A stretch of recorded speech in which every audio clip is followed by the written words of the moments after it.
Luganda Proverbs and their meanings. Engero z'olulimi Oluganda n'amakulu gaazo.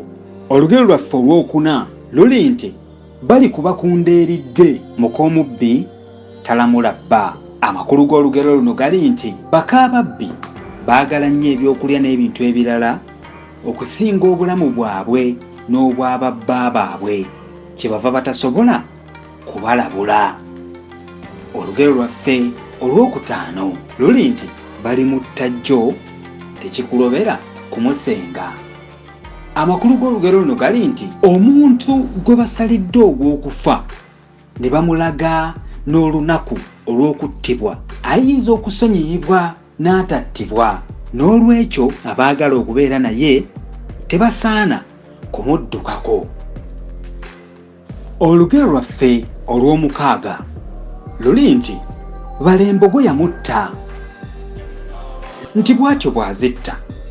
Amakulu g'olugero luno gali nti okwo kwali kubika, naye olw'obutawuliriza bulungi omukazi gwe baabikira teyategeera nti embogo ye yatta bba. Omukazi kyebaava bamuyita nampulira zzibi.